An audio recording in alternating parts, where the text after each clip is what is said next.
I want to share with you guys the complete process of how I trade, but that's gonna be like a super duper long video, so I decided to cut it into 3 parts. Number 1 is the steps that I take before a trade. Number 2, the steps that I take during a trade. And number 3, the steps that I take after a trade. So after a trade, I'll do things like journaling, post-trade reviewing, all that stuff. So this video that you're watching right now, I'm gonna show you guys like my exact steps that I take before a trade, right? You have to learn how to prepare if you want to become a successful trader. It's not all about execution and when to enter for the trade perfectly. It's about what you do before that also and what you do after that.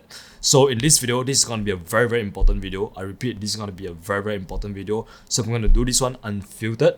Literally unfiltered, not gonna edit this video much at all, just gonna show you guys how I trade. So make sure you watch every single minute of this video all the way till the end, because if you do not have the patience to watch till the end, how do you have the patience to become a successful trader? So basically right now, the main currency pairs that I've been trading is gold, XAU USD, AUD USD, JPY, which is kind of rally, and GPUSD. So I would say like my top 3 currency pairs right now I'm trading is gold, AUD USD, and GPUSD. So for the sake of this video, we're gonna go through gold. So the first thing you want to do is to identify a trading session that you're gonna be trading, right? Obviously you do not want to be trading the entire day, alright? Please do not stare at charts every single minute of the day. That's just counterproductive and you will lose money. So what I do is that I trade one session, so that there's Asian session,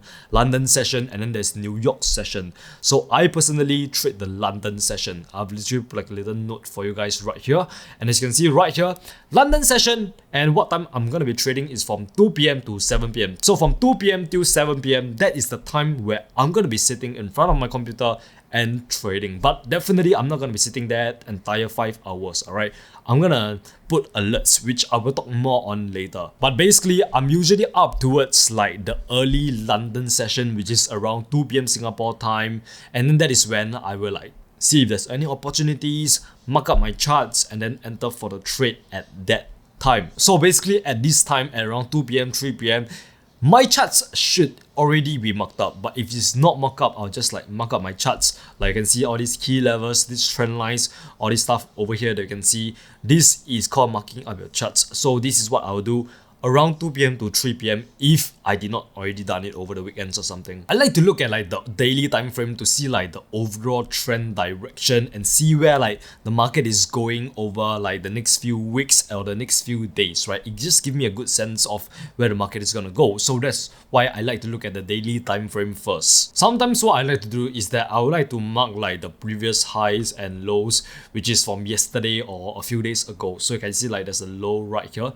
at this area. Let me just change this to gray box, and you can see this is the lowest point price went to a few days ago, and then this is the highest point price went to a few days ago, or rather 1 week ago, right? So this is the high, this is the low. So these are 2 levels that I'm definitely gonna be looking at. And if you look at my charts, most of the time it's quite clean, right? I'm gonna focus on what price is doing right now. Like this is what price is doing right now, like around this zone here. Not all the way back in freaking 2021 or even freaking 2020, alright? I don't care about that, right? Like what I like to do is to look at what price is doing right now, focus on what price is doing right now, so that this will allow me to be less confused. Because if I look at the charts like this, I don't know if the market is going up or down or sideways or what. It's just so messy and just quite confusing. But with that said, that does not mean that I don't look at the past price at all. I still look at the past price so that I can mark up my very strong support and resistance level, right? Because remember, these are so strong levels that price failed to break past multiple times. So most likely price is gonna respect them, right? So that's the only way that I use the past price. If not, I don't really look at the past price at all. And a very important point that you must note is that just because this is like a very strong support level that price has been respecting for years or even for months, you can see like this is a very strong support level that price failed to break past 1 time, 2 time, 3 time, and 4 time. It's a very strong support level, right? But that does not mean that when price comes back down here, it's going to hold 100% of the time. You can see what price did. Price actually broke out of this strong support level, which price failed to break past multiple times, right? Which brings me to my next point is that you never ever want to assume what the market is gonna do. You never want to anticipate what the market is gonna do. You want to react to price. So what I mean by that is that when I see price coming down to this support level, I'm not gonna be entering for a buy immediately over here and expecting price to shoot up like this, right? No. What I'm gonna do is that I wanna react to the market. I wanna see what price does over the next few days or the next few hours to see what price does at this key support level. And you can see price actually gave us a huge momentum candle, breaking through the support level right here, and then just retest and go back down even further. So make sure that you never ever assume what the market is gonna do, because that is a huge beginner mistake. So next, what I will do is to basically like just analyze my charts and do my technical analysis. So in this case, I'll have to draw my support and resistance levels or supply and demand zones, whatever you like to call them, and just like mark them up to see what price is doing, so that it can give me a better understanding of what price is gonna do over the next few days and where price is gonna be heading to. So you can see I've marked up the low right here, marked up the high right here, and also there's a very strong support level which price is broken past. So at this point of time, you can see price broke through this middle level that we have drawn, and where is it gonna go next? The low that we have drawn right here. This is the next level that price is going to go, because what price did was that price broke through this level, came back up to retest it, and then now is collapsing all the way down back here. So that's gonna be my little technical analysis. But obviously, it's not just support and resistance. I always make sure that I use other tools like Fibonacci, retracement to see where price is going to go, right? All that stuff. You can see, okay, plot that up, you're gonna see, okay, price is gonna get down to this 61.8 level. And also make sure you use other tools that you know, like trend lines. Over here, there's a little trend line, etc, etc, right? Basically, what I like to do at this point is that I want to use all my tools in my arsenal to mark up my charts, right? To mark up my charts so that I can know where price is gonna go next, so I can decide what to do next. Yep, so in this example, I have drawn like a little long-term trend line, like somewhere right around here. There's a very long-term trend line right here. You can see when price came back up all the way up here to this high that we formed, it just collapsed all the way back down. And at this point of time, you could have entered for a sell somewhere right around here, right? Yep, so in this case, what I want to do is that I want to place a alert, right? I'll place my alert like somewhere right around this level right here. Right, the last thing I want to do is to enter when price is in the middle of nowhere, which is what it's doing right now. Because if I enter right here, where should my stop loss be? If I enter for a sell here, it will be above here, and then my take profit will be right here. And you can see the risk to drop ratio is just like messed up, right? So I do not want to enter right here yet. I want to wait for price to get down to a key level. Then that is when I can look for an entry. Remember, you do not want to be entering when price is in the middle of nowhere. You have to wait for price to get down to a key level, then enter. This is the part where a lot of traders get wrong. They don't know where to enter for the trade because you are not marking up your key levels correctly. Once you mark up your key levels correctly, and then you will know that you have to ignore all these things that is going to happening that's in the middle of nowhere. You want to wait for price to come down here once again. Then that is when you can decide whether you want to enter for a buy or a sell. So that is why I'll place an alert like somewhere right around here at this level. So I'll just press the set alert and then type in like analyze something, analyze gold, and then also type in like the value I want to create the alert. And for this example, I already have an alert going on, so I'm not going to create another one. So basically, right now, I'm just going to be patiently waiting to see what the market does when it comes down to this area. And the reason why I like to place alerts is because I do not want to be staying at charts 5 hours every single day. That is stupid as hell. Why would you do that? When there's no opportunity, I'm not going to be staying at charts.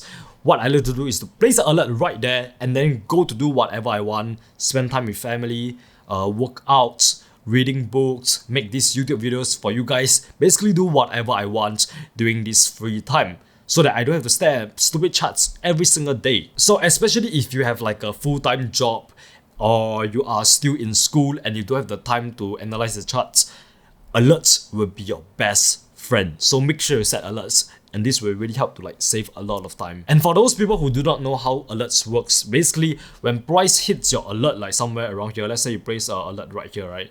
And then price come down and hit the alert, right? TradingView will literally send you like a SMS or an email or a notification that tell you that, hey bro, price is at this level that you set.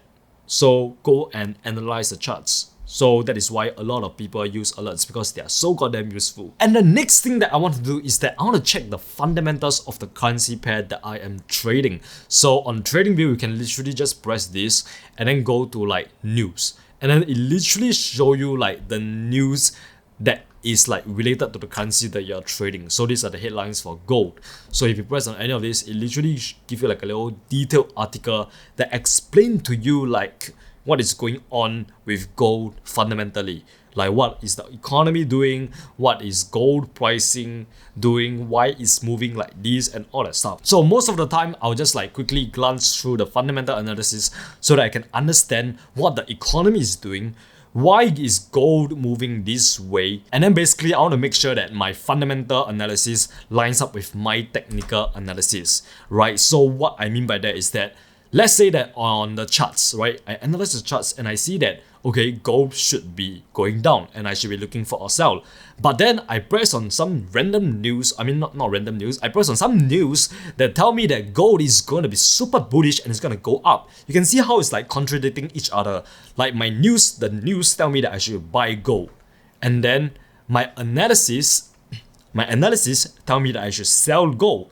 So buy or sell, and it's just like contradicting each other, right? So in this case, what I would do is just stay out of the market. As simple as that. Just stay out of the market. Because let's say you just depended on your technical analysis and you neglected your fundamental analysis. So you just enter for or sell.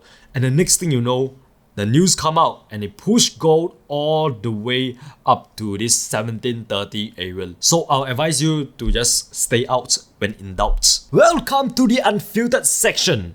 I don't want you guys to look at my strategies as like your holy grail, the strategies that work all the time. I do not want you guys to do that. That is why I tell you guys that, you know what, I'm going to be honest with you, some of the strategies does not work sometimes. No strategy works all the time. My goal here is to simplify trading and teach you what I know based on my experience with trading. I'm not here to show you the freaking 99% win rate strategy. I'm here to teach you the important concepts of trading, and then I'm literally just giving you like the pieces of the puzzle, and how you piece it together is all up to you, right? I'm just showing you different strategies, and then based on that, you can choose which one you like the most, can create your own foundation, create your own trading strategy based on that. I'm not here to babysit you and spoon feed you and tell you that, oh, we have to do this and then this and this and that, right? People who ask me to spoon feed them, you are a loser. You are a effing loser. So my advice would be to figure out what works for you. You don't have to use my strategy. You don't have to use some other YouTuber strategy. You don't have to use like QBanks or ICT or the trading guru strategy. Find out what works for you. Some of their strategy might not work for you because some of them might like scalping, but you prefer swing trading. Then the strategy, of course, is not gonna work, dumbass. And I'm just here to remind you that no one is coming to save you. No one is gonna go and tell you that, hey bro, you need to get your shit together. I'm just here to help you out. If you don't want to help yourself, I can't help you. You have to help me by helping yourself. So stop being a bitch. At the end of the day, do what makes you feel comfortable. Do what makes you feel right.